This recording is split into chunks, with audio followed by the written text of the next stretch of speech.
Olá, sejam todos muito bem-vindos ao canal Teacher Drone, cursos abertos de qualificação. Eu sou o professor João Ronaldo Soares e hoje nós estamos dando início à nossa semana do pensamento sistêmico. Em nosso primeiro encontro, vamos conceituar o que seja pensamento sistêmico em contraponto com o pensamento mecanicista. E vamos ter a oportunidade de conhecer o conceito de campo morfogenético de Rupert Sheldrake, né? Tudo isso para que a gente possa mergulhar nesse conceito ultramoderno que tem a ver com o século XXI. Vamos lá? Pensamento sistêmico e pensamento mecanicista. O pensamento sistêmico considera o todo, considera o contexto, considera o processo, considera a vida e o universo de forma orgânica. O conhecimento é contextual, ou seja, dependendo da situação, da pessoa, o contexto pode mudar e a configuração também muda. O relativismo das coisas, a necessidade da cooperação para a subsistência, a influência e a ação não violenta. E aí nós temos o contraponto com o pensamento mecanicista, que vai olhar as partes ao invés do todo, os objetos, as hierarquias, a causalidade linear, estrutura estática, a metáfora mecânica de que o universo é como um relógio, né? Tudo previsível em cima de cálculos, o comportamento humano, né? A visão humana como se fosse uma máquina, a quantidade em vez da qualidade, o conhecimento objetivo, empírico, né? E contrapondo ao conhecimento fenomenológico, e por aí vai, não é, gente? O pensamento mecanicista em nossa era foi inaugurado por Francis Bacon quando ele disse cogito ergo sum, penso, logo existo, né? E o pensamento sistêmico, ao mesmo tempo que é novo, também é antigo. Nós vamos ver Leonardo da Vinci como um representante do pensamento sistêmico. Ele, quando fazia suas obras, fazia o estudo orgânico dentro de um contexto antes de fazer a sua representação pictórica e também nas outras artes, né, como a escultura também. E é isso. Dentro do pensamento sistêmico, todos nós estamos conectados. A nossa consciência é coletiva e não individual. Temos a ilusão de que não temos nada a ver com as outras pessoas da nossa família, por exemplo. Então é isso que nós vamos contrapor hoje.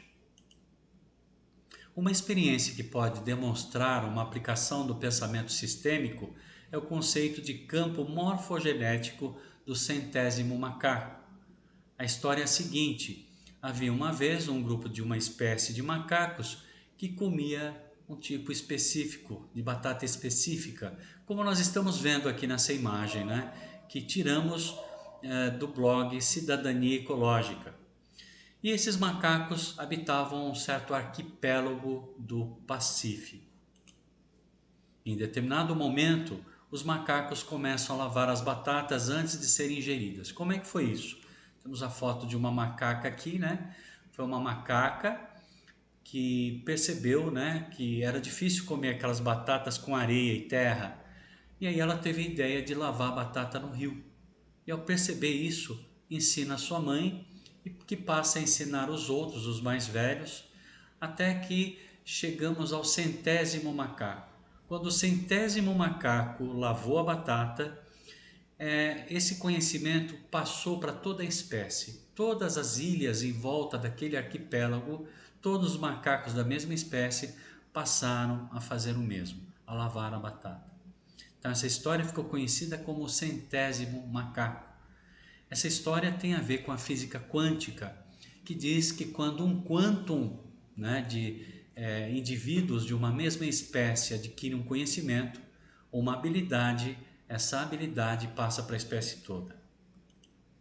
A questão é como aqueles macacos de determinada ilha do Pacífico que adotam um hábito diferente conseguem transmitir esse hábito a todos os macacos de uma espécie, de sua própria espécie, nas ilhas em redor e possivelmente no mundo todo?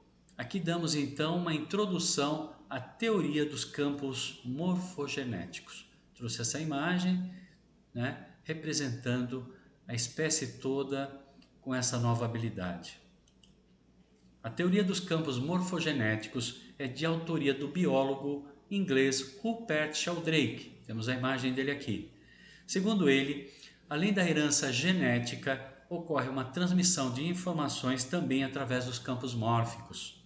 Nesses campos, existe uma espécie de memória coletiva da espécie que se pertence. Essa memória é enriquecida por meio de cada indivíduo dessa espécie. Por outro lado, cada indivíduo está ligado a essa memória. De acordo com Sheldrake, existem tantos campos mórficos como campos eletromagnéticos. Então, a experiência do macaco possibilitou a esse biólogo inteligente e bem-sucedido a criar essa teoria de doutorado, né? Foi a tese de doutorado dele, né? Que está dentro do pensamento sistêmico. Em seu primeiro livro, denominado Uma Nova Ciência da Vida, ele irá questionar a visão mecanicista que tinha até então a biologia e resgata a teoria sistêmica, a visão geral dos sistemas. Ele questiona que os organismos vivos tenham que ser separados e fragmentados em partes para serem estudados em seus mecanismos biológicos, fisiológicos, químicos e físicos. Ele vai adotar uma posição mais holística e sistêmica. Então, segundo ele, nós temos a herança biológica, que vem pelo DNA, e a herança de informação, que vem dos campos mórficos. Nasce assim a teoria dos campos mórficos, do grego morphe, alma, como os organismos biológicos são formados. Então, o campo mórfico vai estruturar como, né, o corpo físico, como um cristal vai ter a sua forma. E como, né, como uma molécula de cristal vai configurando sua forma cristalina, e os vegetais? Como os seres humanos configuram ou formam, por exemplo, os seus hábitos? O foco de Rupert Sheldrake é como os organismos vivos vão se formando. Então, a partir da experiência com os macacos, ele criou a teoria dos campos mórficos ou morfogenéticos, que é o campo informacional do inconsciente familiar, que vai estruturar os hábitos. Você, por exemplo, deve ter observado. Você conhece uma família, liga para a casa dessa família, atende alguém lá. O pai, por exemplo, ou um filho, aí você não sabe quem que está falando. Todos têm a mesma tonalidade de voz e a mesma forma de falar, a mesma passada. Tudo isso vem através desse campo informacional que é o campo mórfico. Então, o que é o campo morfogenético? É um campo de informações que hospeda uma memória de como se sintetiza um cristal, como cresce uma samambaia ou como se comporta uma família ao longo de gerações. Essa memória permanece nesse inconsciente familiar. Portanto, segundo Rupert Sheldrake, essas informações não estão hospedadas no DNA. Nosso código genético são como tijolos, certo? Imagine que você vai construir uma casa. Vai comprar os tijolos e a argamassa para construir no terreno que você adquiriu. Esse é o nosso DNA. Agora, como nós construímos a casa, a configuração que essa casa vai ter com os cômodos, né? Se vai ter 2 pavimentos, um pavimento só, né? Ou se vai ter mais. Isso não é dado pelo DNA. A instrução de como essa casa será configurada em cômodos e estética arquitetônica está no campo morfogenético. Palavras-chave então agora nesse momento da aula: informação e hábito. O campo morfogenético transmite informações por força do hábito. O ser humano pode ter o que se denomina genótipo, que é o seu mapa genético, e isso determina que o ser humano tenha determinada cor de olhos, a cor da pele, né? Se ele vai ser calvo ou não, Se esse ser humano é um alcoólatra, por exemplo, se tornando uma pessoa viciada, né, em álcool, será que futuramente o seu filho, o seu neto dele também serão alcoólatras? Não está no genótipo, mas no campo morfogenético. O poder do hábito. A conclusão que chegamos é que a força do hábito do campo morfogenético, que perpetua o comportamento repetitivo de geração em geração, isso não está no genoma, está no campo vibracional morfogenético. Qualquer padrão comportamental, como por exemplo a violência doméstica, rejeição aos homens, alcoolismo, ou seja, o que for, está na memória do sistema familiar inconsciente. Então isso pode levar a algumas hipóteses, né? Às vezes a mesma fala que sua mãe tinha, os mesmos ditados você costuma repetir, né? As mesmas falas dos seus ancestrais, tudo isso é campo morfogenético.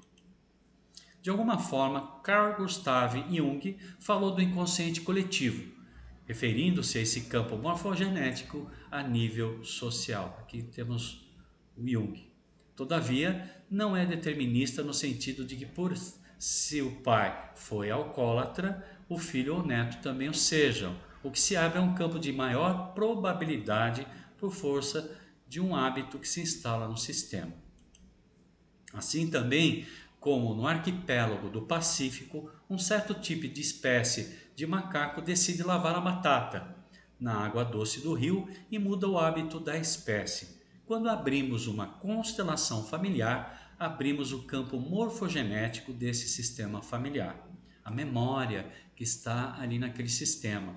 E se houve algum alcoólatra ou pessoa foi afastada da família e esse hábito começa a reiterar, repetir no sistema familiar, as pessoas têm um sentimento de exclusão ou exclui. A constelação é simbolicamente lavar a batata no rio. Quando se faz a constelação, se vê qual o comportamento que pode ser nocivo e pode ser formatado para manter um sistema melhor e mais saudável. Aqui, começar um novo hábito.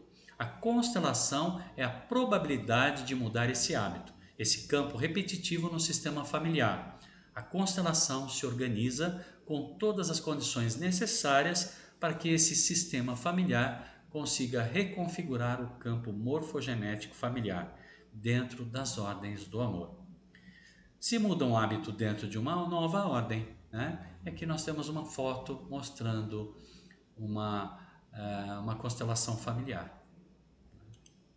Assim como se criou um hábito que pode ser doentio e que pode causar sofrimento no próprio campo morfogenético, se pode recriar ou reconfigurar esse hábito no sentido de saúde ou da plenitude. Quando nós abrimos uma constelação, estamos abrindo um campo morfogenético familiar para reconfigurar esse hábito no sentido da saúde do próprio sistema. Como é um sistema informacional, nós vamos identificar, todo constelador tem condições de fazer isso, identificar qual é a problemática e, a partir da leitura do campo morfogenético, criar uma solução através das falas sistêmicas, as falas curativas. Para fechar o conceito, como é que um representante entra em uma constelação, né, como nós vimos na imagem anterior, pode sentir que o constelado sente sem ter nenhuma informação prévia dele, como por exemplo uma dor do estômago, uma tristeza ou uma angústia, simplesmente porque quando o representante entra no campo, né, morfogenético, se sintoniza com as informações do sistema familiar do constelado e capta como se fosse uma antena parabólica dessas informações. Então nós estamos falando de representantes, são aqueles que se colocam à disposição da família de alguém. Então a gente forma um grupo, né, onde é trazida uma problemática pelo constelado e o constelado então escolhe representantes para si e para a sua família. E a partir desse momento, as pessoas passam a sentir exatamente o que sentem a pessoa que foi escolhida para representar. É uma mágica. Parece mágica, mas na verdade é o sistema informacional do campo morfogenético que está sendo transmitido ao representante. O constelador é o leitor desse campo morfogenético, onde ele pode perceber tudo e o que os representantes estão sentindo, bem como todas as informações desse sistema familiar, e administra a constelação em função da consulta que é realizada pelo constelado. Como eu falei, pode ser uma dificuldade de fazer um empreendimento, ou de ganhar o dinheiro suficiente na vida, se aproximar de um filho que está desconectado, ou mesmo problema de relacionamento com a esposa, né? Então, várias problemáticas podem ser trabalhadas dentro do campo mórfico na constelação familiar. Se apresenta esse sistema morfogenético dessa família e se obtém todas as informações necessárias e inconscientes através do tempo, no que é chamado de linha transgeracional, que nós estamos vendo, né? Nessa imagem, os ancestrais até chegar à pessoa que nós somos hoje. Os representantes trazem essas informações e o constelador está devidamente treinado para lidar com essas informações, conduzindo no caminho da solução. E quando isso é realizado, todo o sistema familiar se beneficia, né? A gente percebe que quando um constelado resolve no campo mórfico uma determinada problemática, incluindo, por exemplo, alguém que for excluído, todo o campo familiar muda, as pessoas passam a mudar como por um encanto, né? Porque isso está dentro do pensamento sistêmico. Espero que vocês tenham gostado dessa primeira aula, desse primeiro encontro. Espero que continuem assistindo o nosso segundo encontro. No nosso segundo encontro, nós vamos estar falando da ovelha negra, a importância da ovelha negra no sistema familiar. Muito obrigado e até o nosso próximo encontro. Tchau, tchau.